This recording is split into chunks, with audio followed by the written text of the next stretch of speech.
That brings us to the last speaker of the day, which is Matt Hazell. Matt is a drummer, debater, defender in football, and a Dr. Dolittle in the making who wants to be a veterinary doctor who treats the wildlife in his neighborhood, as he says. And he refers to wildlife with 4 legs only. Matt. Okay.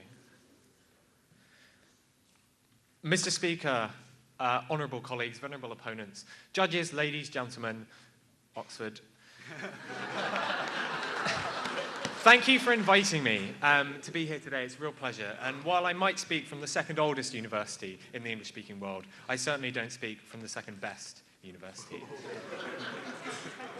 So let's have a look at what we've had in this debate. So basically we say the following. We say that proposition, what they've done is given us really a very one-dimensional view of what social media is, and more importantly, how it's used. So we want to deconstruct that in our case today. We say that what it really is a tool.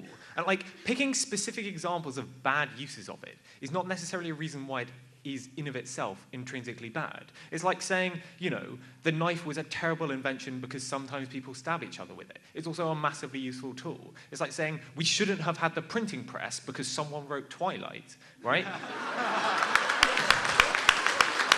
And so what we say is bringing communication into the 21st century, and by facilitating things like the Arab Spring, social media is overwhelmingly a tool for good. So, before I explain that, a couple of responses to what we've heard so far. So the first thing I want to deal with is this notion of how social media impinges on interpersonal relationships. Because what they've basically said is that, you know, Facebook means that communications aren't as meaningful with the rest of your family. This is not true. This is a massively false dichotomy. So like my friends and my family and I, my good friends, we still spend time like meeting up. Like I go in to see them, I go to their house, they come to mine. That's great, right?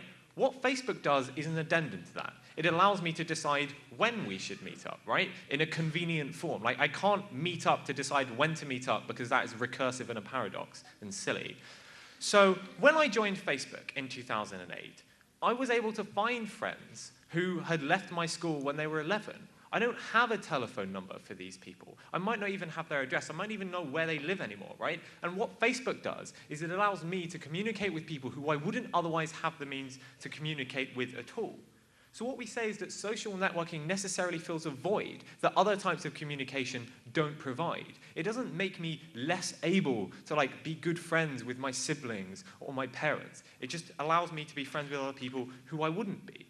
And this is a problem with what Richard says when he talks about shallow friendships. Because it's not just the case that every time I make a new friend on Facebook, I go, well, sorry, Mum, I'm going to have to spend 5 minutes less talking to you today because I've got to talk to all these people. We say, actually, what happens is the friendships which are most important to me, I either use, like, regardless of whether I have Facebook or not, or I strengthen them by, for example, my mum, I talked to my mum today, this morning, from India, even though she's several thousand miles away, right? And I used Facebook to do that, and that's why it's important. The second problem is their idea of, like, specific problems, like banal updates. And, like, okay, if you don't want to listen to what celebrities had for breakfast this morning, don't subscribe to them on Twitter. Like, it's an opt-in, opt-out system. If you don't want to hear the particular rambling updates of random friends, just turn them off. We have privacy settings for a reason. You can choose what information you receive on Facebook. You can choose who you spread your information to. We think that's particularly important in light of what these guys have said. The other problems that they had were like, you know, people don't understand irony, people don't necessarily respond in the way I would like to when I give like a beautiful poem about the death of the maestro. Fine, don't do it on Facebook, right? Publish it if that's important for you. And finally, this stuff about hate speech. Like, firstly, obviously this happens in real life as well. And secondly, we say, you know, people do get prosecuted for using hate speech on Facebook. Any tool can be used for harm, but also they're used for good. That's important. So, next thing.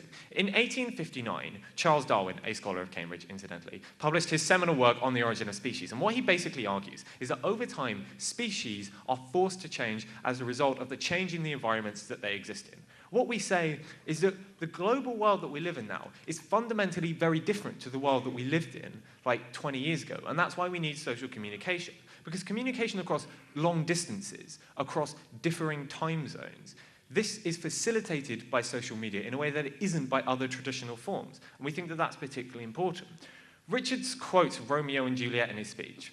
I would point out that if Romeo and Juliet existed now in 2012, Juliet would probably have just sent him a private message on Facebook saying, by the way, I'm going to fake my own death, don't do anything silly. And everything would have been fine, right?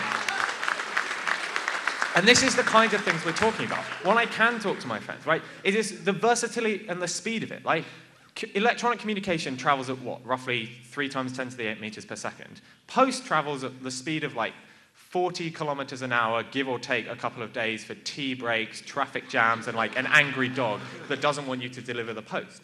So other examples, right? There's a really like quite imposing billboard outside the Calcutta Club advertising one of the debates that we're doing. Richard whacks out his iPhone, takes a picture, puts it on Facebook.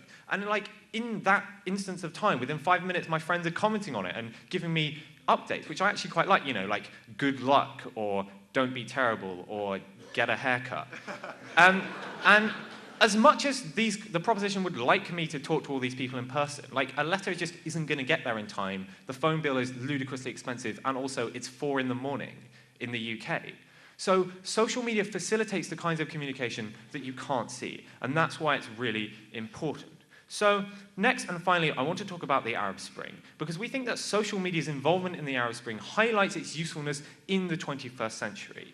And these guys do have some responses to that, and I'll cover them at the end. But broadly, we say that the thing is that what social media does is it allows us to circumvent collective action problems. Because if I am in Libya, I don't know, you know, if I go and protest on my own, I'll probably get shot. Not much is going to happen.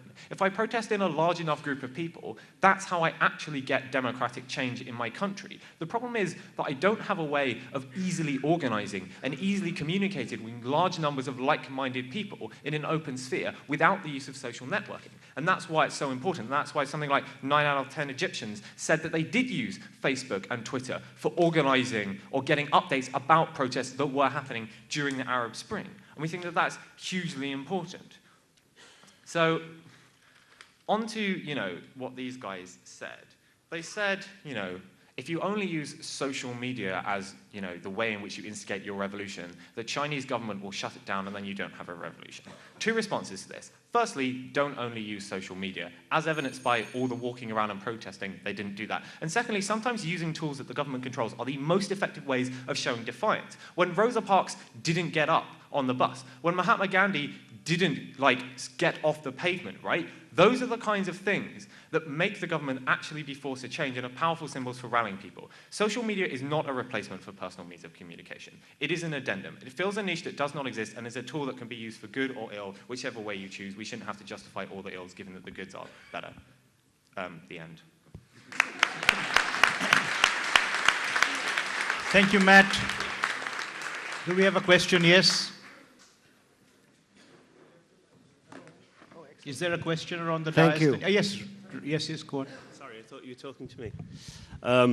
Mr. Speaker, about 820 years ago, there was a gross failure of communication in Oxford, and a group of unhappy scholars left and established something called Cambridge. So would you substitute that there and defend it with just the same vehemence?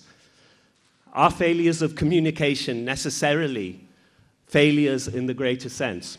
Well, like, insofar as this might be true, this is presumably a burden that both sides have to defend, right? You can't just say the opposition have to defend why failure is arbitrarily always bad. Moreover, what we're saying is that it actively isn't a failure of communication, right? And we say that the problem with, you know, the Oxonians, like 800 years ago, was not a failure of communication. It's that they communicated rather directly that they were all terrible people. And, like, it was probably better that we did do that. And had we had social media at the time, maybe the seeds of dissent would have been better dispersed and we would have had more people coming to Cambridge instead of having the unfortunate, like, 14,000 undergraduates who still, year after year, attend Oxford and leave a shadow of themselves they could have been had they attended Cambridge. Thank you very much.